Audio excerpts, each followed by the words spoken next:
बिस्मिल्लाहिर्रहमानिर्रहीम जी। लाखों करोड़ों दरूद सलाम फ़कत मोहम्मद वाले मोहम्मद पर। देसी टीवी यूएसए के स्टूडियो से आपका मेज़बान तारिक राजपूत जलाल।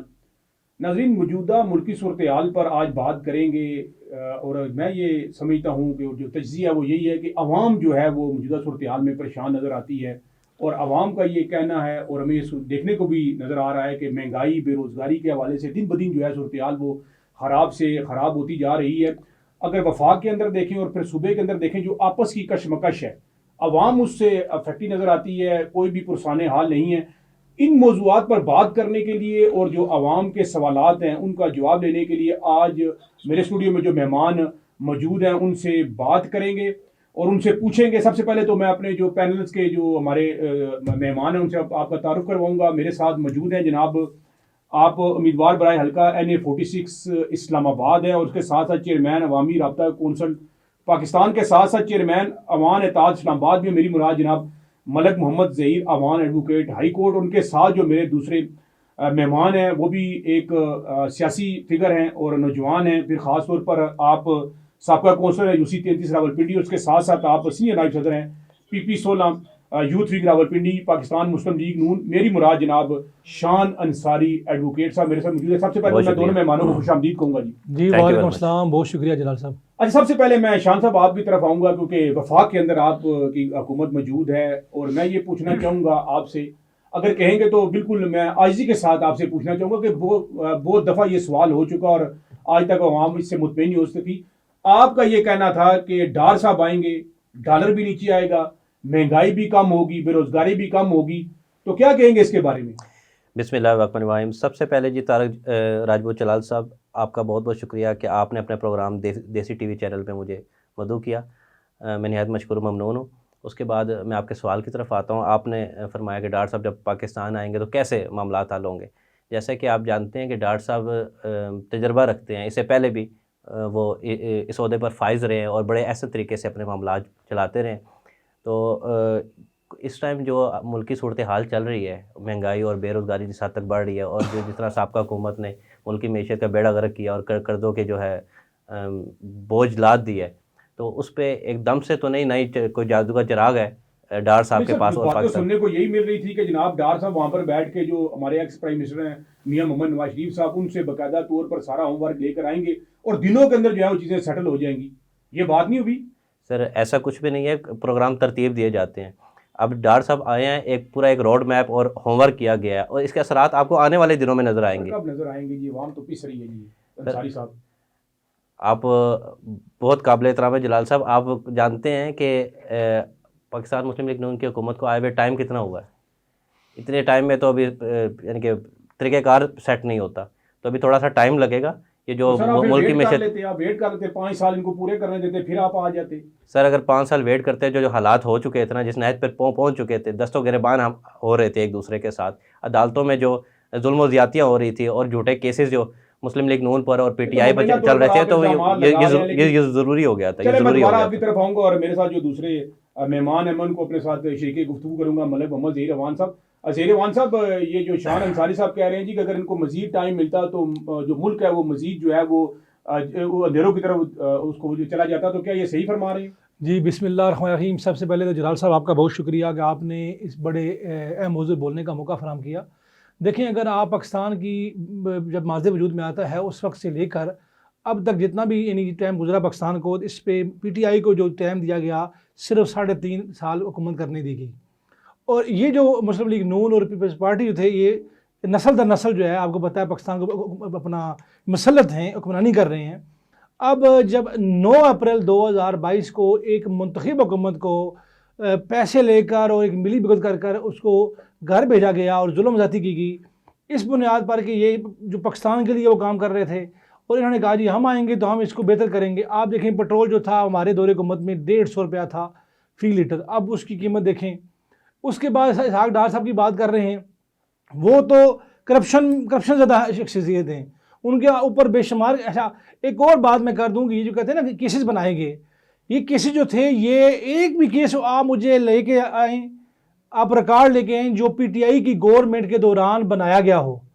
जलाल साहब, आप खुद एक तजिया नगार हैं और आप देखेंगे वो सारे केसेस जो थे वो सबका दौरे चलिए, कमर सब बनाएंगे। केसी से आगे निकल गए, ठीक है, वो बात यह है आपने कि हुकूमत ने इनकी नहीं बनाए, लेकिन आप अपनी को कारकर्दगी बता दें देखें ना, ना, आपको टाइम आप बताएं आपने कोई फलाना काम किया हो जिससे अवाम को रिलीफ मिला देखें हो। बात यह है कि 3.5 साल में एक हुकूमत को मुंतखब जब किया जाता है तो 3.5 साल के दौरान कोरोना भी आया, 1 साल तो आपको पता है पूरी दुनिया के अंदर जो था वो लॉकडाउन हुआ, उसके अलावा सैलाब आया।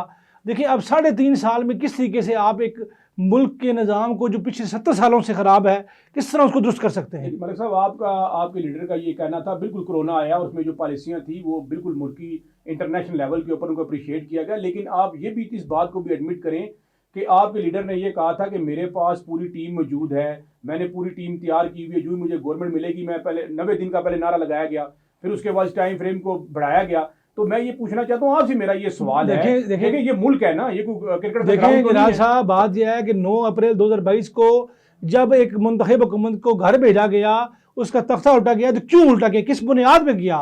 कि जी वो अमेरिका ने एक लेटर भेजा उसके सफीर ने जी कि अगर खान साहब इक़्तिदार में रहेंगे तो हम ये कर देंगे, वो कर देंगे। बात ये अगर तो महंगाई की बुनियाद पे खान साहब को घर भेजा गया तो फिर तो हम महंगाई तो उस टाइम की रूज पे थी। चले इस लेटर के हवाले से अंसारी साहब कुछ कहना चाह रहे हैं, क्या कहना चाह रहे हैं अंसारी साहब? सर ये लेटर ही जो है ना झूठा और बेबुनियाद था, झूठा इल्जाम लगाया गया है, सिर्फ और सिर्फ अपनी पब्लिसिटी हासिल करने के लिए, कंपनी की मसूरी के लिए किया गया है। पहले आपको बात बता दूं, दूसरा जैसे कि मेरे भाई ने ये कहा कि 3.5 साल में हमने किया क्या है। अगर एक आदमी अगर बात करेगा, जो देखने वाले सुनने वाले उनको समझ भी आएगी। मेरा ख्याल है जलाल साहब, पहले मैं जवाब दे दूं इस बात का, अगर आप मुझे मौका दें। ये मेरे दोस्त ने कहा कि 3.5 साल की हुकूमत मिली, इन्हीं का ये दावा था कि 100 साल में हम नया पाकिस्तान 100 दिन में हम नया पाकिस्तान बना देंगे और 50 लाख हम नौकरियां देंगे और 50 लाख घर बना के देंगे। और गरीबों के साथ जो उन्होंने वादे किए थे वो जिस तरीके से उसको इन्होंने तोड़ा है और जिस तरह दिलाजारी की है पाकिस्तान के अवाम की, उसकी मिसाल कहीं नहीं मिलती। सर देखें ना, बात यह जलाल साहब मेरी बात सुने, देखें सेहत कार्ड एक ऐसा प्रोजेक्ट था जो पीटीआई गवर्नमेंट लेके आई, उसको भी आके इस मौजूदा गवर्नमेंट ने ख़त्म कर दिया। मैं ये अर्ज़ कर रहा हूँ कि देखें सलामती जो कमेटी थी, कौमी सलामती कमेटी के अंदर इसमें सारे इदारों के सरबराह बैठे हुए थे जब ये खान साहब उस वक्त पीएम थे, उसमें इस बात को तस्लीम किया गया जी कि लेटर आया है और ये बात आई है। लेटर के बारे में शुबहात का इज़हार किया। देखिए ना, बात यह है कि एक सेहत कार्ड का जब इजरा किया गया उसमें हर शहरी को ये सहूलत दी कि उसको वो 10 लाख तक अपनी सेहत के हवाले से इलाज करा सकता है। इसके अलावा कोरोना आया और फिर सैलाब आया, देखिए सब चीज़ें थी। एक मुंतखब हुकूमत को 5 साल पूरे नहीं करने दिए। देखिए मैं आप कहते हैं जी कि चलें जी आपकी बात मान लेते हैं कि वो लेटर नहीं था, तो फिर सवाल यह है कि को नो कॉन्फिडेंस क्यों आया, किस बुनियाद पे आया गया, और किस तरह ये या तो रात जनाब वो एमएनए खरीदे गए, सीनेटर खरीदे गए और करके जनाब एक मुंतखब पीएम को घर भेजा गया। चले मैं क्योंकि मैं चाहता हूँ कि हमारे पास जो टॉपिक काफ़ी है और दोनों जो हमारे मेहमान हैं, मैं चाहता हूँ कि इनके जो सवालात के जवाबात हैं से लीजिए। अच्छा शान अंसारी साहब, मुझे बताइएगा कि इसमें मौजूदा जो हमारा जो प्राइम मिनिस्टर साहब हैं वो कौन है जी? शहबाज शरीफ साहब जी। लेकिन लोग तो कहते हैं जी कि सारा वो जाते हैं होमवर्क वहाँ से लंदन से लेकर आते हैं, फिर 1 महीना यहाँ पर रहते हैं, उसके मुताबिक करते हैं, फिर नई एडवाइस देने के लिए बाहर फिर लंदन चले जाते हैं। जलाल साहब यही तो कैसे चलेगा? जलाल साहब यही तो मैं आपको बता रहा हूँ, ये एक प्रोपेगेंडा है जो पीटीआई शुरू से हमेशा से कर रही है। अभी जैसे मेरे दोस्त ने सेहत कार्ड के हवाले से कहा, अवाम को सेहत कार्ड नहीं चाहिए, अवाम को महंगाई और बेरोजगारी से छुटकारा चाहिए। सर सेहत भी बड़ी जरूरी है जी। देखिए इस बात पे देखिए जो अच्छा काम है, आपने भी बड़े अच्छे काम किए, मोटरवेज के हवाले से जो चीजें की उसको मैं अप्रिशिएट करता हूँ। लेकिन सर मोटरवे भी तो उन्होंने गिरवी रखी थी, क्या बात कर रहे हैं, मोटरवे तो उन्होंने गिरवी रखी थी, बना दी, गिरवी रखी थी, वो तो उन्होंने मतलब ना उसको गिरवी रख के आप पूरे मुल्क का बेड़ा कर किया। और दूसरा जलाल साहब देखें ये जो महंगाई है, ये महंगाई क्यों बढ़ रही है, क्यों बढ़ी है, इस सवाल पे आए कि महंगाई पीटीआई की वजह से बढ़ी है। वो कर्जे जो सुने कर्जे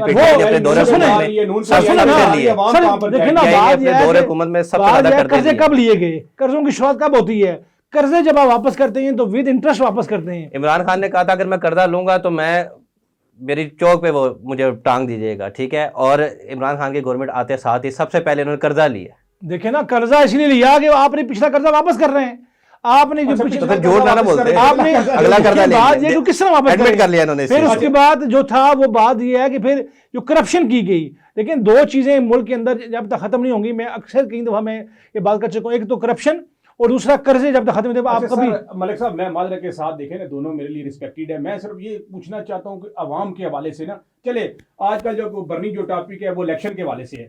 अच्छा शान अंसारी साहब का आप इलेक्शन होने दे, नहीं इलेक्शन क्यों नहीं करवा रहे? इलेक्शन होने दे, जो जिसको आवाम चाहेगी वो आ जाएगा और फिर बेहतर तरीके से मुल्क चलेगा। इलेक्शन क्यों नहीं आप होने दे रहे जी? जलाल साहब, इस टाइम बेरोज़गारी बहुत ज़्यादा है और हमारे पास बेशुमार इश्यूज़ हैं जिससे इस टाइम लड़ रहे हैं, और इलेक्शन में इस टाइम हमारे पास इतना बजट ही नहीं है कि इलेक्शन में फौरी तौर पे आप जाए जा तो सके। बेरोजगारी है अभी या मामलात है, तो इसमें इलेक्शन के हवाले से इलेक्शन करवा दें आप, ओके होके इलेक्शन करवाएं। ये जो रोज का रोला ओ सर देखिए ना, इलेक्शन मैं इलेक्शन जलाल साहब मैं बताता हूँ इलेक्शन क्यों नहीं हो रहे।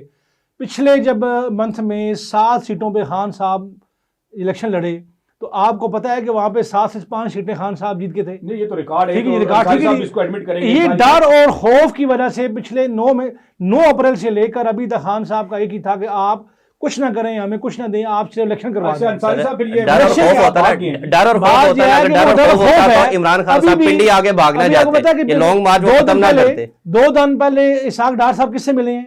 सदर पाकिस्तान से मिले हैं जी, आप मेहरबानी करें, आप समझा ना तोड़ें। सर ये चीजें होती है ना, ये चीजें होती है, हुकूमत को बचाने के लिए अत्याधियों के साथ मिलना पड़ता है। अगर खान साहब इलेक्शन लड़ेंगे तो खान साहब पीएम बन जाएंगे, इस कोई मशरूब नहीं है बजट का।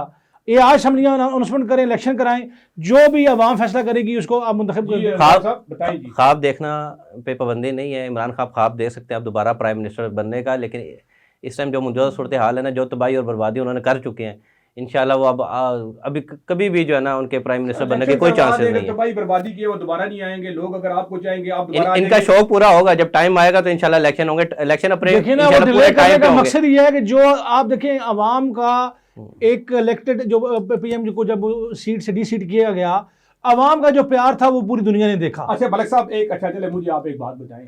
अच्छा ये जो पंजाब के अंदर जो आपके वज़ीर आला हैं चौधरी परवेज़ इलाही साहब, ये जो उन्होंने लास्ट स्टेटमेंट दी कि मुझे जो जनरल रिटायर्ड बाजवा साहब थे उनके कहने के ऊपर मैंने पीटीआई को ज्वाइन किया, और फिर खान साहब ये मामला जो है इस हवाले से, तो आप कहते हैं जी कि फौज का किरदार नहीं होना चाहिए, और फिर वो कह रहे हैं जी कि मैं इमरान खान साहब के कहने की वजह से मैं जो है मैंने पीटीआई को ज्वाइन किया। क्या कहेंगे इसके बारे में? देखें ये बातें जो हैं वो अदारों से मुतल्लक हैं, इसमें मैं कोई बात नहीं करना चाहूँगा।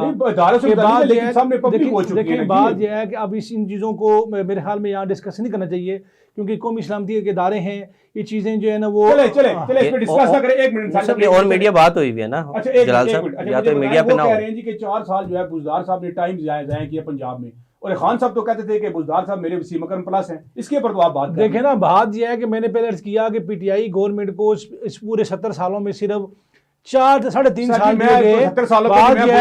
देखें बुज़दार का, देखें जो बुज़दार साहब ने काम किए हैं, देखें सेहत कार्ड का हो और बेशुमार उन्होंने काम किए हैं। अब कोई भी जब भी रिजल्ट बनता है तो इतना टाइम उसको टाइम चाहिए होता है मामलात को ठीक करने में। मैं मुतमईन नहीं हो सका। अंसारी साहब क्या कहेंगे इसके ऊपर जो उन्होंने स्टेटमेंट की कि 4 साल जाए कि जी बुज़दार साहब ने, और क्या कौन रहा है जिनको इमरान खान साहब लेकर आए थे? सर इमरान खान साहब ने तो बड़े बड़े दावे किए थे, खाली बुज़दार साहब के बारे में नहीं और बहुत से लोगों के बारे में, और जब ये इक़्तिदार में आए हैं तो ये सिर्फ और अपने वजारतें चेंज करते रहे हैं। 2 महीने किसी को देते रहे, 4 महीने किसी को देते रहे, और काम किया ओवर ज़ीरो। और उसके बाद फिर जिसको ये कहते थे कि यही वसीम अकरम प्लस है, बाद में वो ये कहने लगे कि भी ये इस चीज़ के लिए नायल था। इसके अलावा इन्होंने बेशुमार मिनिस्ट्रियाँ आप देख लें, वो उसमें क्या हुआ कि बाद में ये कहते हैं कि ये इसके अहल नहीं है, उसको चेंज करते रहे मिनिस्ट्रियों को, नए से नए बंदे आते रहे। बाकी इनके प्रोजेक्ट देख लें कि कौन सा प्रोजेक्ट मुझे बता दें पूरे पंजाब के अंदर, पूरे पाकिस्तान के अंदर जो उन्होंने बनाया हो। देखें बात मैंने प्लेयर्स की है कि देखें एक मुंतखब हुकूमत को 5 साल क्यों नहीं पूरे करने दिए, क्यों नहीं पूरे करने दिए? अगर अभी इनको मौका मिला है ना, अभी ये करें, महंगाई कंट्रोल करें। इसाक डार साहब आ गए, उनको कहेंगे अब ले क्या प्लान लेके आए हैं वो, इंशाल्लाह पॉलिसी लेके आ रहे हैं, इंशाल्लाह पॉलिसी लेके आ रहे हैं। पाकिस्तान का जो कैपिटल है वो लंदन में है, ये जो इस्लामाबाद है ये मिनी कैपिटल में आता है, ठीक है ना।